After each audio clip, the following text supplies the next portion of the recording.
Puede tomar asiento. Gracias, Señor. El Espíritu de Dios está en este lugar.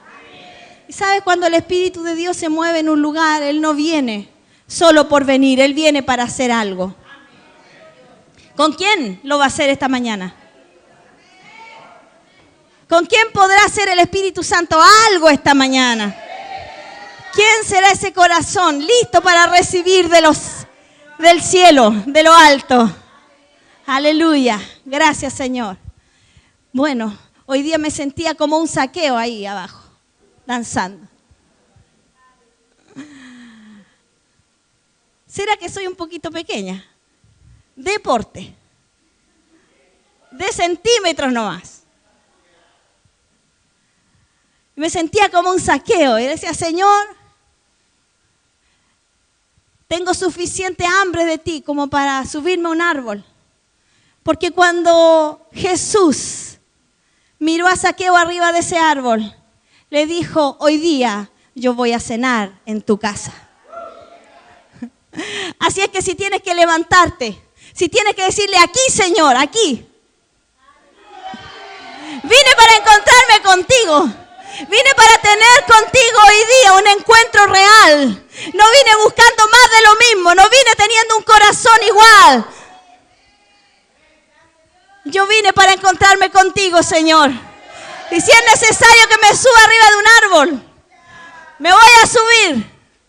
Porque la recompensa será mucho más grande que el desánimo, que lo que diga mi mente, que lo que diga mis circunstancias, que lo que diga mi familia. Porque hoy día tú tienes la oportunidad de entrar en los ambientes donde Dios te puede mostrar un poder que tú nunca has visto manifestado en tu vida y en tu familia.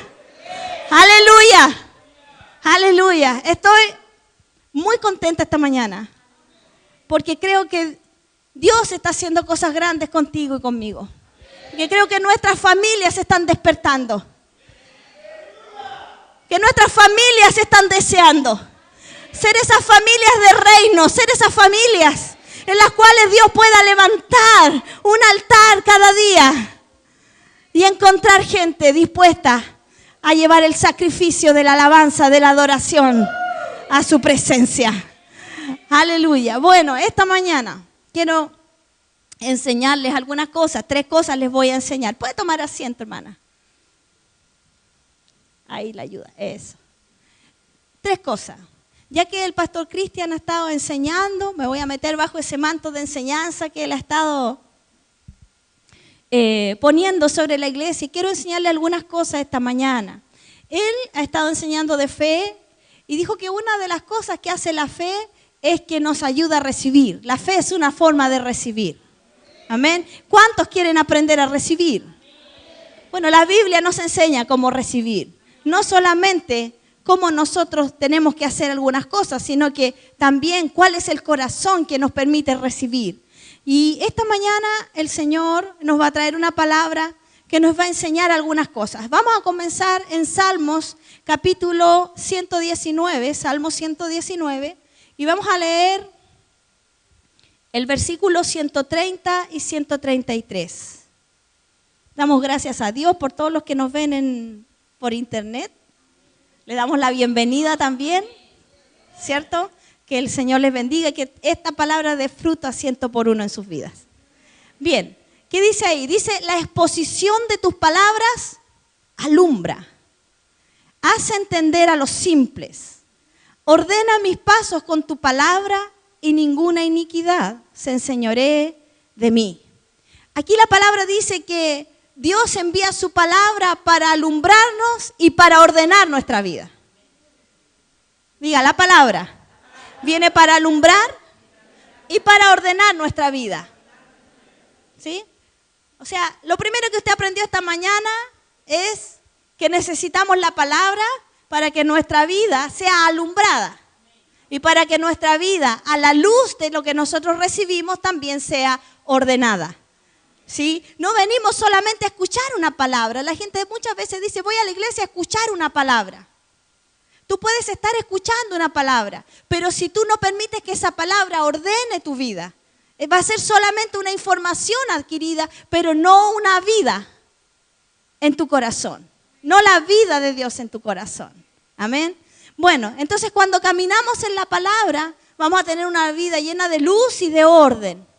Cuando no caminamos en su palabra, vamos a tener entonces una vida desordenada, sin entendimiento y sin luz. Ay, aquí se quedaron calladitos. Anótelo ahí si quiere. Hoy día va a anotar hartas cosas, porque le voy a enseñar varias cosas, así es que le recomiendo que lo anote. Entonces la palabra viene para alumbrar y para ordenar. Cuando no tenemos la palabra, andamos en tinieblas y nuestra vida tiene desorden. No anda conforme a lo que Dios tiene planificado para nosotros. Es ahí la clave de muchas de las cosas que nosotros vivimos. A veces le echamos la culpa al enemigo. A veces le echamos la culpa a la señora. Le echamos la culpa a la suegra, le echamos la culpa al jefe, pero en realidad es porque nosotros no hemos permitido que la palabra ordene nuestra existencia. ¿Hay gente aquí o no? Amén. Vamos a otro versículo. Salmo 107, versículos 19 y 20. Dice, pero clamaron a Jehová en su angustia y los libró de sus aflicciones. ¿A cuántos los ha librado el Señor de sus aflicciones? Aleluya, gracias. No andamos afligidos ni angustiados por la vida. Voy a volver a repetirlo. A no ser que usted quiera mantenerse en la angustia y en la aflicción. Pero Dios dice de que cuando nosotros clamamos en nuestras aflicciones, nos libra de nuestras angustias. ¿Cómo nos libra de nuestras angustias? Envió su palabra y los sanó y los libró de su ruina. Entonces, ¿cómo viene Dios a sacarte de tu ruina? ¿Cómo viene Dios a sanarte? Es a través de su palabra. Es por eso que nosotros no podemos tener una actitud equivocada frente a la palabra. No podemos tomarla como palabra de hombre. No podemos pensar que es la posición de una denominación. No podemos creer que es porque le conviene al predicador como te está predicando. Debemos entender que esa palabra va a traer orden a tu vida, va a traer luz a tu vida, que va a provocar sanidad y libertad sobre ti y sobre tu familia. Amén. Le puedes decir a tu vecino, la palabra traerá sanidad y libertad sobre tu vida y sobre tu familia. Dele gloria a Dios por eso. Dele gloria a Dios por eso. Esta mañana usted no va a estar callado. Así que si ve a algún vecino callado, póngale el codito ahí para que diga algo. Por último diga ay, ay, ay. Pero callado no va a estar. ¿Sabe por qué? Porque Dios está esperando que nuestros labios se abran. Y le digamos, Señor, recibo tu palabra. Señor, honro tu palabra. Señor, agradezco tu palabra. Gracias, Señor. Bueno, el evangelio funciona. Para todos funciona el evangelio. No es solo para algunos. Para todos funciona el evangelio. Amén. Y esta mañana quiero hablarle acerca de la gracia de Dios a través de la ofrenda. ¿Usted quiere recibir o no? Entonces tiene que instruirse para poder recibir. Mucha gente habla porque no tiene la palabra, porque no tiene luz, porque no tiene sabiduría. Y critica cuando en la iglesia se habla de ofrendas y de diezmos. Pero esa es una ignorancia muy grande que ha tenido al pueblo cristiano limitado en su propia forma de vivir y en su propia forma de honrar a Dios. ¿Por qué? Porque hubo un momento en que doctrinas se infiltraron en la iglesia y que separaron lo material de lo espiritual. Pero cuando nosotros vamos a la palabra, nos vamos a dar cuenta que Dios dijo que Él era nuestro proveedor. Que Él dijo que a los que le temen no les faltará ningún bien. Que Él dijo que suplirá todo lo que nos falte, conforme a sus riquezas en gloria. Que su palabra dice que Él sustenta cada día de nuestra existencia. Que Él da pan al que come. La provisión no está separada de tu espiritualidad, porque tú necesitas provisión material todos los días de tu vida. ¿O no? ¿A alguien le venden pan con oración? Usted tiene que llevar dinero para comprar oración, para comprar pan. O sea, necesita la oración para recibir el dinero y después ir a comprar el pan. ¿Y cuándo yo voy a tener resultados de mi oración? Cuando yo aprendo a recibir. Porque el pastor nos enseñó, ¿se acuerdan? En Marcos 11:24, que todo, a ver, pongámoslo ahí y lo podemos leer. Marcos 11, versículo 24. Denle un aplauso a los de multimedia atrás mientras tanto. Ahí está. Gracias, Señor. Por tanto, digo que todo lo que pidiereis orando, creed que lo recibiréis y os vendrá. Todo lo que tú pidas orando. Dile a tu vecino, todo lo que tú pidas orando. Cree que lo vas a recibir. Y te vendrá. Y te vendrá. Si lo recibes, te vendrá. Entonces el problema no está en el orar muchas veces. Pucha que oramos cuando necesitamos dinero. ¿O no? Señor, ayúdame, Señor. Tengo que pagar esta cuenta, Señor. Tengo que matricular a mis hijos. Tengo que comprar zapatos. Tengo que llegar a fin de mes, Señor. Oramos mucho de esa manera, pero esa oración no te hace recibir. Es por eso que a veces nos frustramos. Pero cuando viene la palabra de Dios y nos instruye y ordena nuestro camino y nos enseña la manera que Dios tiene para que tu oración sea el momento de recibir. Diga, mi oración es el momento de recibir. ¡Wow! Pucha que oraríamos mucho más si entendemos solo este concepto. Correríamos a nuestro cuarto de oración. Estaríamos todo el tiempo recibiendo el suplir del cielo y tendríamos testimonio en nuestros labios de que Dios es fiel, de que Dios es bueno y de que Él da mucho más abundantemente de lo que nosotros podemos pedir o entender. Así que este es un desafío porque Dios nos ha estado hablando de fe. Y fe es una certeza. ¿Se acuerdan que el pastor Cristian nos enseñó que fe es una certeza? Fe es la firme convicción. Y cuando tú tienes una firme convicción, tienes visión espiritual. Tú estás viendo que lo que tú pediste, ya lo recibiste. Aleluya.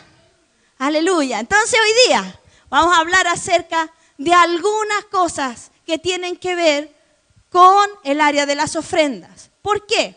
Para que usted tenga argumentos y tenga entendimiento y tenga revelación de lo que hace cada vez que usted levanta una ofrenda delante del Señor. A veces los cristianos piensan que porque han visto abusos en otros lugares significa que hay que desecharlo completamente. Yo no digo eso. Yo creo que puede que en esta área hayan habido abusos. No lo puedo negar. Pero eso no significa que no esté en la palabra de Dios. Entonces tenemos que aprenderlo a la luz de la palabra de Dios. Entonces nosotros mismos nunca seremos abusados. Nunca seremos controlados, nunca seremos manipulados. Aprenderemos a escuchar al Espíritu Santo cuando el Espíritu Santo te lleva a moverte en fe en esta área de tu vida. Y diga, hoy día es mi oportunidad. Aleluya. Entonces vamos a Filipenses capítulo 4, versículo 15 al 19 vamos a leer. Muchos piensan que el área de las finanzas está basada en el Antiguo Testamento. Yo hoy día les voy a predicar solamente Nuevo Testamento. ¿Le parece? Porque el Nuevo Testamento es la muestra visible de lo que era una sombra en el pasado. O sea, lo que está ahí es muestra que lo que se hacía antes venía de Dios también. Vamos ahí. Filipenses, capítulo 4, versículo 15. Y sabéis también vosotros, oh filipenses, que al principio de la predicación del Evangelio, cuando partí de Macedonia, ninguna iglesia participó conmigo en razón de dar y recibir. Diga conmigo, dar y recibir. Aquí Pablo le estaba diciendo que la iglesia tiene que estar en este ambiente de dar y de recibir. No solamente dar, sino que también aprender a recibir. Diga conmigo, la iglesia debe entrar en el sistema del reino. ¿Cuál es el sistema del reino? Dar y recibir. ¿Quién fue el primero que hizo esto? El Padre. Dice que tanto amó al mundo que dio. Él primero dio para que nosotros ahora podamos ir a su presencia y Él pueda recibir hijos en su presencia. Él sembró a su hijo, pero está cosechando hasta el día de hoy y hasta que el mundo termine. El Padre recibirá su cosecha de hijos porque eso es lo que el Padre sembró en Jesucristo aquí en la tierra. Aleluya. Así es que tú eres fruto de la aflicción del alma de Jesús, como dice su palabra. Él se sembró por ti, Él vino a la tierra por ti, Él probó la muerte por ti, pero Él se levantó en gloriosa resurrección y le dijo al Padre, Padre, heme aquí yo y los hijos que tú me diste. Aleluya. ¿Podría haber Jesús llevado hijos a la gloria sin morir primero? No, Él se tuvo que dar. Él se tuvo que sembrar, Él tuvo que ir ahí a la tumba para levantarse en gloriosa resurrección lleno de frutos delante del Padre. Este es el principio que rige la ofrenda. Entonces aquí Pablo le dice a los filipenses, ninguna iglesia entendió este principio, solamente ustedes. Miren qué privilegio. Ninguna iglesia entendió que el reino se trataba de dar y de recibir. Sino, dice, vosotros solos, pues a una Tesalónica me enviasteis una y otra vez para mis necesidades. O sea, que el sembrar y cosechar de esta iglesia fue constante. No dieron por una necesidad puntual. Ellos dijeron, este es el sistema de Dios, por lo tanto, nuestra siembra tiene que ser constante. Me enviaron, dice Pablo, una y otra vez. Una y otra vez. Todas las veces ellos entraban en el sistema del dar y del recibir. Amén. Entonces el sistema del dar y de recibir está basado en la fe. Porque necesitas fe para dar algo y necesitas fe para recibir. ¿Por qué Dios nos ha estado enviando hace ya más de un mes esta palabra de fe? Porque quiere que aprendamos a dar, pero también tenemos que aprender a recibir. Tenemos que aprender a dar amor, a dar perdón. ¿Sí o no? Y tenemos que aprender a recibir de Dios también. El punto es que muchas veces nosotros nos ponemos ahí y es como, Señor, dame con tu chorro. Aquí estoy para recibir. Pero ¿sabe? El que recibe es aquel que tiene una actitud para tomar lo que Dios le quiere dar. Cuando muchas cosas están estorbando nuestro corazón, ¿cuáles son esos enemigos de la fe? Incredulidad, temor, codicia, miedo y falta de perdón. Cuando esos enemigos están operando sobre nuestra vida, nos cuesta reaccionar a la palabra de fe. ¿Por qué? Porque se asienta en nuestra mente cierta clase de pensamientos que nos impide creer la palabra. Entonces, cuando tú vienes con esa actitud y se te predica la palabra donde tú puedas recibir, tú la rechazas. Porque tu mente la rechaza. Pero hoy día la palabra de Dios rompe con todo dique, rompe con toda fortaleza mental, rompe con todo ataque del enemigo, rompe con toda limitación que nosotros podamos tener, porque vamos a recibir de Dios lo mejor que Él tiene preparado para nosotros. ¿Cuántos están de acuerdo conmigo? Aleluya. Dice ahí entonces que damos y recibimos por fe. Y aquí Pablo les explica por qué les escribe lo que les escribe en el versículo 17. Dice, no es que busque dádivas. No les escribo esto, no les predico esto, no les enseño esto para que ustedes me den a mí. ¿Por qué sería que Pablo desde el principio tuvo que poner eso ahí en su carta? ¿Será que la gente de ese tiempo también tenía problemas con sus pensamientos?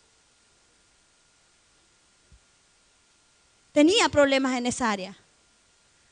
Pero esta iglesia, como había aprendido que el sistema del reino era el dar y el recibir, entonces Pablo podía hablarles cara a cara, sin temor, en esta área, para que ellos pudieran ser suplidos por Dios. Miren lo que dice después. Dice, no es que busque dádivas, sino que busco fruto que abunde en vuestra cuenta. Pero todo lo he recibido y tengo abundancia.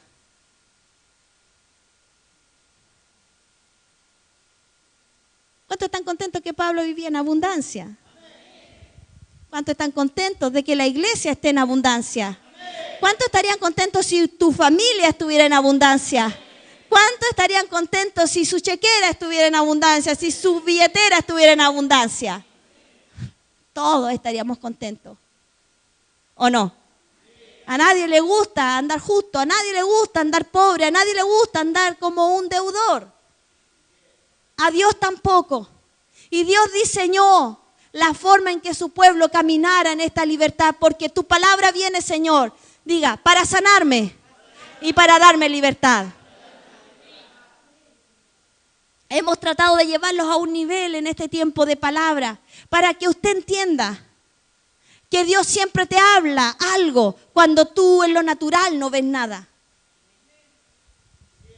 Dios te habla de sanidad cuando tú estás enfermo. Dios te habla de prosperidad cuando tú no tienes ninguno en el bolsillo. Dios te habla de libertad cuando estás más esclavo que nunca. Él te habla de libertad y Él te invita a entrar a ese ambiente de fe. Él te invita a entrar a ese lugar donde su palabra te hará recibir tu liberación, tu sanidad y todo lo que tú necesitas porque Él es tu proveedor. ¿Cuántos van a entrar esta mañana? ¿Sabe? Cuando usted levanta su mano, los ángeles del cielo toman nota. Le anotan el nombre ahí. ¿Cuántos van a entrar esta mañana? Amén. Bueno, dice que Pablo buscaba que hubiera fruto en nuestra cuenta. ¿Cuándo viene el fruto? ¿Antes de sembrar la semilla o después de sembrar la semilla? Entonces el fruto son semillas que alcanzaron su propósito. Cuando tú tienes cosecha en algo, ¿cuántos tuvieron cosecha este año? Oye, yo conozco a gente que tuvo tremendas cosechas este año.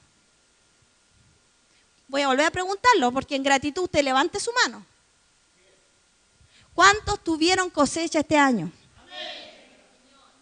Usted ha tenido más cosecha de la que usted es consciente que ha cosechado. A muchos Dios este año los llevó a otro nivel. No estoy hablando de las finanzas. Aleluya. Dios te llevó a otro nivel este año. Entonces el próximo, ¿te irá a llevar a un nivel más bajo o te irá a llevar a un nivel más alto? Más alto. Porque Dios siempre te va a llevar de gloria en gloria, de poder en poder y de triunfo en triunfo. Si este año fue a lo mejor difícil en algún área de tu vida, viene el próximo año, donde se levanta nuevamente la palabra del Señor, donde tú puedes entrar en esos ambientes de fe. Y cuando tú pises el 2014, tú estás seguro de que vas a ir a otro nivel, porque Dios te preparó a ti mismo un camino a través de su palabra. Entonces tú entras diciendo, Señor, ya recibí tu palabra y el próximo año que viene, Señor, tu provisión no faltará sobre mi casa. Aleluya. Entonces cuando tú siembras, dice que el sembrador siembra con la esperanza de ver el fruto. ¿Sí o no? Si tú siembras papas, tú esperas recibir esa cosecha de papas. ¿Sí? Y ojalá te salgan más papas que al vecino del lado. Entonces, si el sistema del reino es del dar y el recibir, el de sembrar y el de cosechar, ¿cuánto más nosotros tenemos que levantarnos en la expectativa de que Dios nos revela sus sistemas? Dios nos revela sus sistemas para que nosotros podamos recibir del cielo ilimitadamente.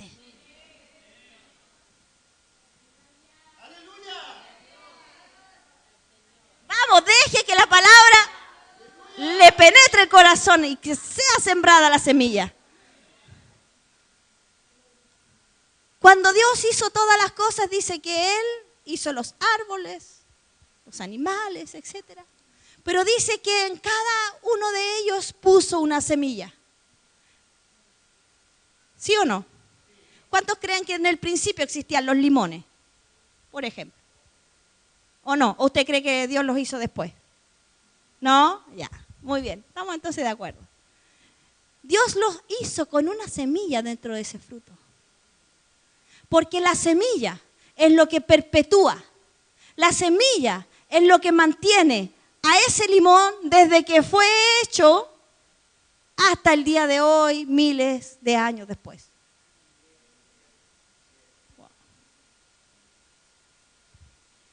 Usted puede ver una semilla y puede ver un árbol. Pero si usted ve un árbol lleno de frutos, usted va a ver un bosque.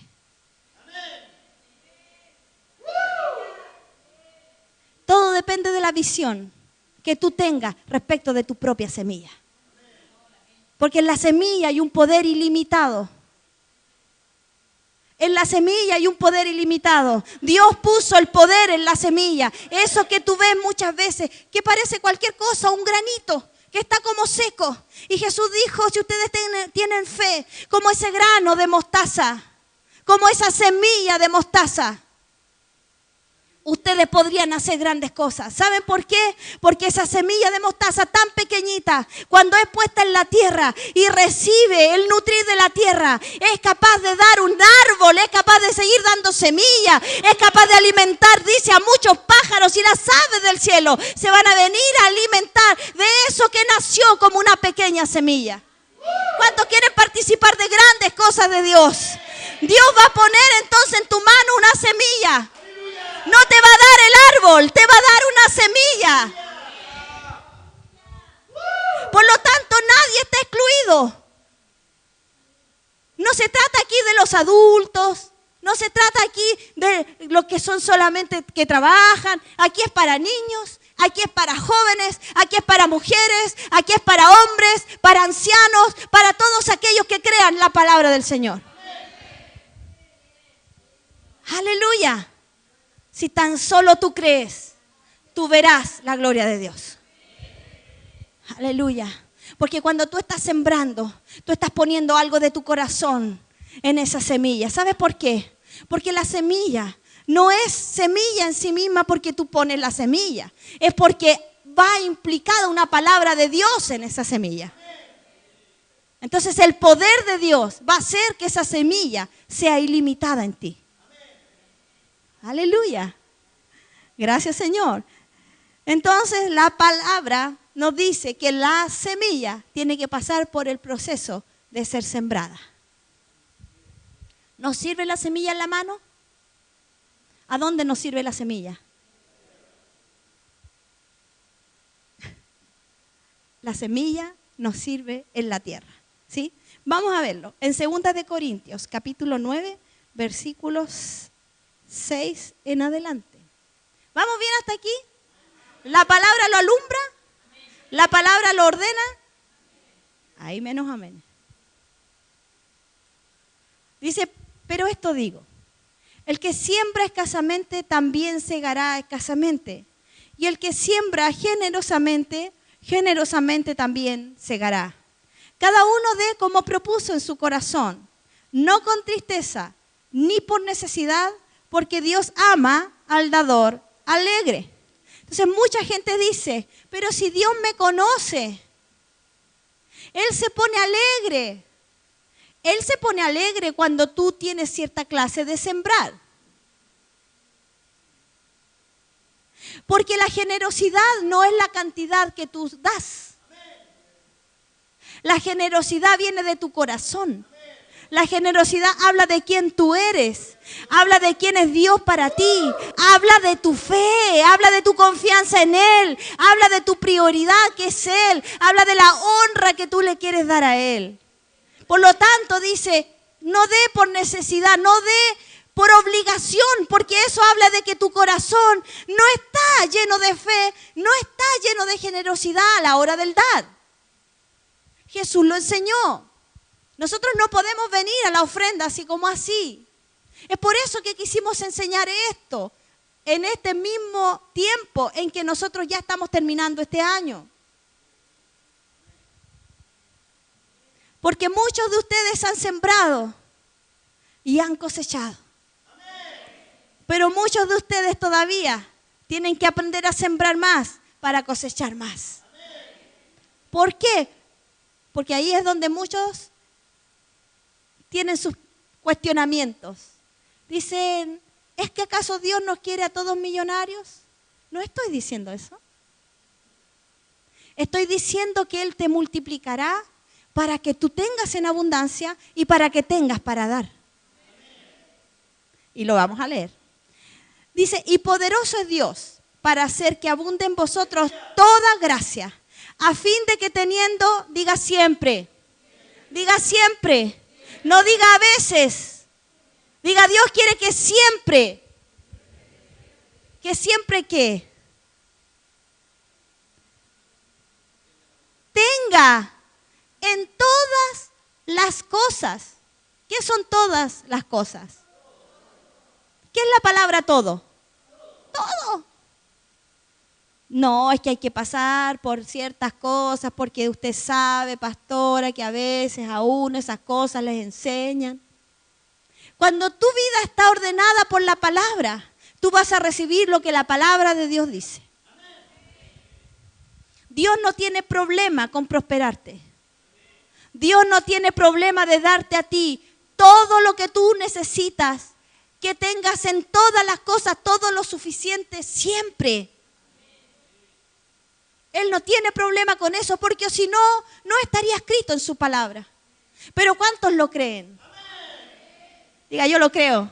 Yo creo, Señor, que yo puedo tener siempre, en todas las cosas, todo lo suficiente. Cuando tú declaras eso, echas atrás los pensamientos de duda, echas atrás los pensamientos que te dicen que tú no puedes alcanzar lo que otros han alcanzado. Cuando tú piensas así, tú haces injusto a Dios, porque Dios es un Dios justo, Él es un Padre bueno y Él dice que dará a aquellos que le pidan porque Él es bueno y porque Él es justo. Te puede dar a ti lo mismo que le dio a tu hermano, porque todos somos hijos de Dios. Aleluya.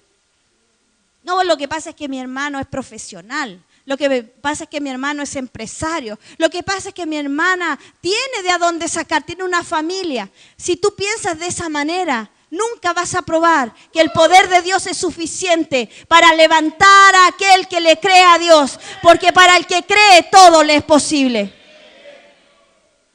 Dios no depende de eso. Israel estaba esclavo en Egipto, pero Dios dio la orden. Dios levantó a un Moisés para que el pueblo saliera a libertad. Y dice que salieron de la esclavitud y salieron llenos de riquezas, porque aún los egipcios les entregaron a ellos el oro y las joyas que ellos tenían. ¿Le tuvieron que pedir? No, fue parte de lo que Dios hizo con ellos. Entonces, ¿por qué dudar? Si el mismo Dios que sacó a Israel de Egipto envió un poderoso Salvador, envió a Jesucristo a sacarte del yugo del mundo, del yugo de la pobreza, del yugo de la limitación, del yugo que te dice que tú no puedes, del yugo que te dice que el dinero tienes que cuidarlo porque se acaba mañana y si no tienes no puedes hacer nada. Porque así entra la codicia en nuestro corazón, de empezar a acumular en la tierra. Cuando Jesús nos enseñó, no acumulen aquí en la tierra. Porque aquí en la tierra, ese tipo de riquezas se corrompen. Pero cuando tú acumulas en el cielo, como decía Pablo, ellos entraron en el sistema de dar y de recibir. Por lo tanto, la cuenta celestial la tenían muy abultada los filipenses.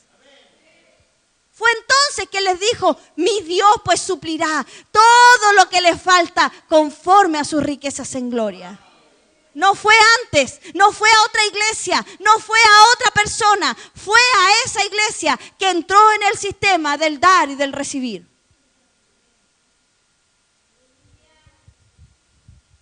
Aleluya. Sigamos ahí en 2 de Corintios. Entonces dice que Dios es poderoso para que abunde toda gracia, a fin de que, o con el objetivo de que la gracia cause que tengas en todas las cosas todo lo que necesitas. ¿Cuántos fueron salvos por gracia? ¿Cómo entraste tú en la gracia de Dios? ¿Cómo somos salvos? A ver. Somos salvos por gracia, por medio de la fe. Eso es lo que funciona en el sistema del reino. Todo viene por gracia. Dios no te cobra un milagro, Dios no te cobra un trabajo, Dios no te cobra una restauración. Él no te va a cobrar por eso. Él te lo va a dar de gracia. Te lo va a dar gratuitamente. ¿O no? Pero ¿cómo tú lo recibes? ¿Cómo lo recibimos? Por la fe lo recibimos.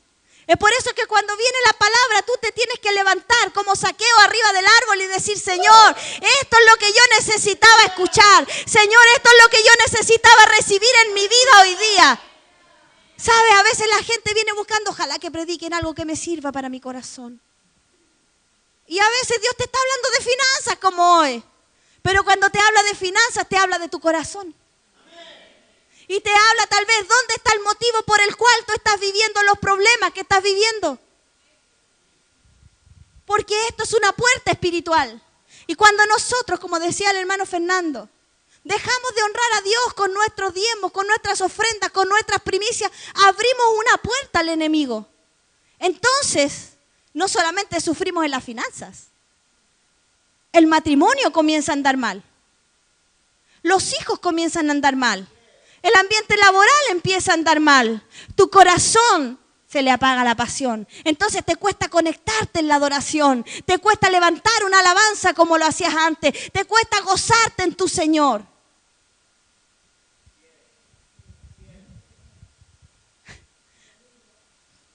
¿Cuántos reconocen eso? Y más encima después nos sentimos culpables. O sea, eso es para añadirle.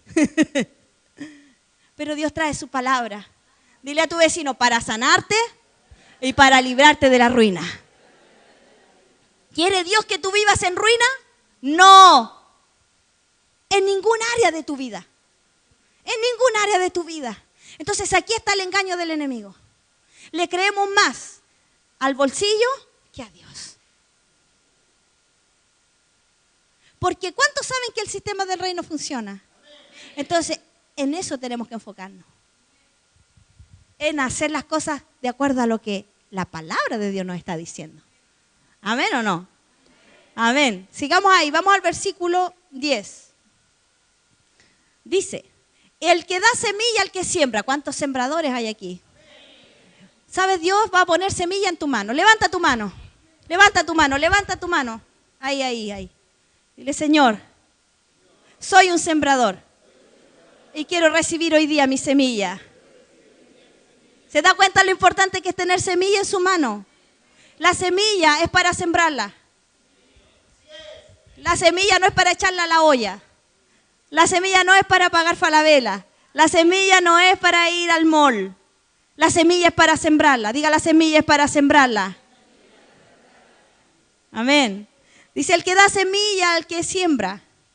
¿Y qué más? Pan al que come. O sea, Dios te va a proveer también para tu necesidad.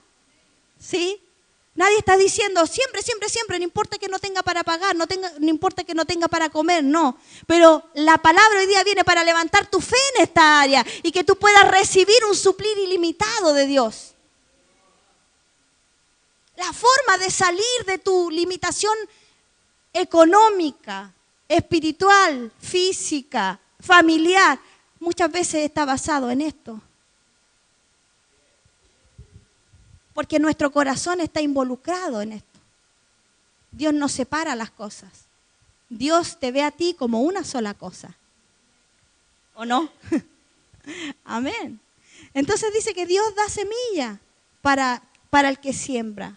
Cuando hay un aumento en tu vida, tú te tienes que preguntar, Señor, ¿esto es para gastar? ¿Esto es para sembrar? ¿Para qué es esta semilla que tú pusiste en mi mano? Porque todo lo que tú tienes en tu vida, hermano, y esto, escúchamelo bien, todo lo que tú tienes en tu vida son semillas. Todo. Por eso, a ver si me lo recibe, por eso Jesús te envió a ser discípulos. Porque cuando tú siembras la semilla del reino que tú portas en tu vida y la siembras en el corazón de una persona, esa persona va a recibir una semilla que va a dar fruto y ese fruto va a dar más semillas y esa persona podrá predicarle a otros el evangelio y esos otros recibirán la semilla eterna de la palabra de Dios. Diga, todo lo que yo tengo en mi vida son semillas. Cuando tú hablas palabras sobre tus hijos, son semillas. Cuando tú hablas palabras sobre tu esposo, sobre tu esposa, son semillas. Tus actitudes son semillas. Tus palabras son semillas. Tu servicio es semilla. Tu alabanza, tu adoración, todo lo que tú das es una semilla. Por eso que es importante la actitud que nosotros tenemos. Porque yo vengo hoy día para sembrarte a ti una palabra que puede causar que cuando esta semilla rompa en tu tierra, comience lo ilimitado de Dios, comience para ti un tiempo que tú nunca antes habías experimentado. Te lo digo por experiencia propia. Año 2006, recibimos una palabra y Dios dio vuelta a nuestras finanzas. Año 2006, lo tengo tan claro cuando recibimos esa palabra a través de nuestro pastor. Recibimos esa palabra, siendo sembradores, pero empezó el tiempo de recibir y de cosechar. Entonces muchos de ustedes, ¿cuántos llegaron este año a la iglesia? A ver. ¿Cuántos llegaron el año pasado a la iglesia? Mucho de lo que ustedes ven hoy es producto de una cosecha, de siembras. Ustedes no vieron cuando la semilla fue puesta. Ustedes hoy día están viendo solamente el fruto. Entonces a veces las personas critican y critican lo que no saben. No saben que mucho de lo que hoy día tú ves aquí, de lo que tú ves en tus pastores, es producto de una siembra constante por muchos años, donde tú no viste por mucho tiempo, porque la semilla estaba puesta debajo de la tierra, pero de repente empezó a asomar una plantita, de repente empezó a crecer otra hojita, de repente se empezó a hacer más grande, de repente empezó a dar fruto y llegó el tiempo de la cosecha. Y sabe, lo más grande de la cosecha es que llena tu mano de nuevo de semilla para comenzar nuevamente el ciclo que Dios tiene preparado para nosotros. ¡Aleluya!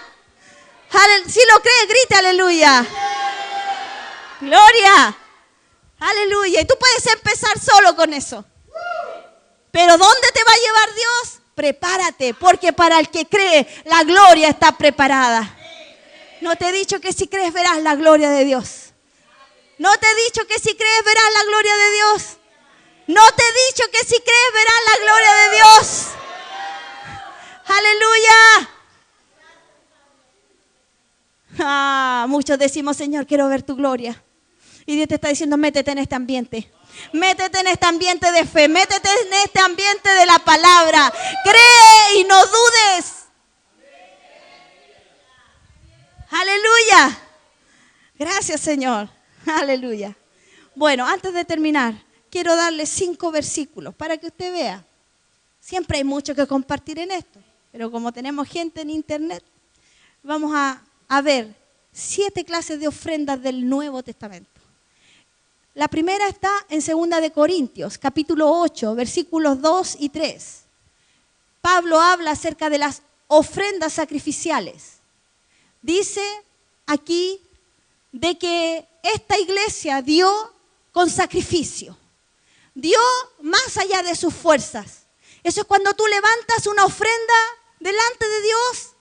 No cuando tienes, es cuando para ti es un sacrificio. Es cuando tú dices, hoy día voy a levantar delante del Señor una ofrenda que tal vez podría ocuparla en otra cosa. Amén. Esa es una ofrenda de sacrificio. Que no tiene por qué ser solo por un evento. Eso debiera de ser una práctica constante en nuestra vida. Segunda ofrenda, 2 de Corintios 9:6. Dice que el que siembra abundantemente cosechará abundantemente. Por lo tanto, si yo estoy en escasez, ¿qué tengo que hacer? Tengo que empezar a sembrar más para que mi cosecha sea mayor. Entonces, esta clase de ofrenda te lleva, ¿cierto?, a una abundancia mayor. ¿Sí? ¿Cuántos de ustedes alguna vez le han dicho, Señor, con lo que gano no me alcanza? Vamos, sea sincero. Bueno, ¿usted quiere que le alcance? Entonces necesita recibir más. ¿Qué está aprendiendo hoy día a hacer? Está aprendiendo a recibir, ¿sí? Usted necesita recibir más. Entonces, ¿cómo voy a recibir más? Necesito sembrar más. Amén. Tercera, Filipenses 4:10. Lo vimos hace un ratito este versículo. Son las ofrendas que se preparan para el ministro. ¿Está mal que yo siembre en mi pastor? No, está muy bien que usted siembre en su pastor. El primero de todos los ministros de la tierra debe ser su pastor. Ah, ya. Ahora sí que lo dijo porque le conviene. No, porque su pastor, el que está con usted, lo pastorea, le da la palabra, le da el consejo. Ora por usted, se pela las rodillas cuando usted está en dificultad. Él ayuna por usted. Él está ahí buscando una palabra que te saque del error. Él está ahí orando por tu familia para que tus hijos no se te vayan al mundo. No es el predicador de la tele, no es el predicador de la radio. Tu iglesia está envuelta en alcanzar gente. Es ahí donde tú tienes que sembrar. Ofrendas para el ministro. Mateo 8, versículo 4. Ofrendas de gratitud. Dice de que fue sanado y Jesús le dijo, anda y presenta una ofrenda. ¿Cuántos han presentado una ofrenda cuando han recibido algo de Dios? Tiene que acostumbrarse a eso. Su ofrenda tiene que ser también una ofrenda de gratitud. Muchas veces Dios nos sana aquí. Y no tenemos que ir a gastar al médico. Y no tenemos que ir a gastar a la farmacia.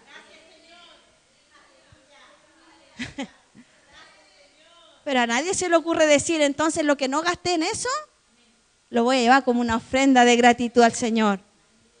Bueno, ahora ya lo sabe. Bien, Romanos 15:26. Ofrendas para los pobres. Esta también se levantaba en el medio de las iglesias. Ofrendas para los pobres. Romanos, capítulo 15, versículo 26.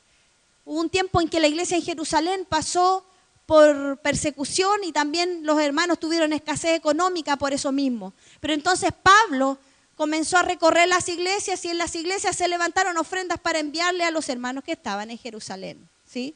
Esa es otra clase de ofrenda.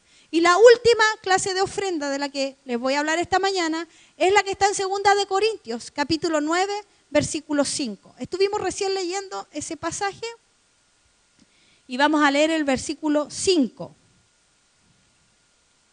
Yo se lo voy a leer en la NTV, que encontré que era una súper buena versión. Dice, así que pensé que debería enviarles a estos hermanos primero, a fin de estar seguro de que tienen lista la ofrenda que prometieron. Pero quiero que sea una ofrenda voluntaria, no una ofrenda dada de mala gana. Eso dice la NTV. Entonces dice que Pablo envió a unos hermanos para recordarle que ellos se habían comprometido con una ofrenda. A mí no me gusta eso, pastora, que me anden diciendo. Mucha gente dice, en la iglesia cobran. No, hermano. Cuando usted se levanta para decir, yo me comprometo con tal cosa, usted mismo enlazó su vida a esa ofrenda. Por eso no puede ser obligada, tiene que ser completamente voluntaria. No sienta que el pastor le dijo tal cosa fue porque yo no traje lo que yo me comprometí. Nunca piense eso. Porque finalmente la promesa tú la haces delante del Señor. Amén. Y eso causará en ti bendición o no bendición. ¿Sí? Entonces aquí Pablo explicaba que hay una clase de ofrenda que son las ofrendas comprometidas. Las ofrendas comprometidas son del Nuevo Testamento. No piense que cuando se levanta una ofrenda de cierta, a lo mejor rango para usted, usted dice, no, eso no es bíblico. Es bíblico. Ya se lo estoy mostrando por la palabra. Una ofrenda comprometida es una ofrenda bíblica. Es voluntaria, pero tú tienes que cumplir con lo que tú prometiste. Amén. Entonces diga conmigo, hoy día he aprendido a recibir. Estoy listo para ir a lo ilimitado que mis semillas puedan hacer en mi vida. Si lo cree, denle un gran aplauso a Jesús. Más fuerte, porque Él es digno.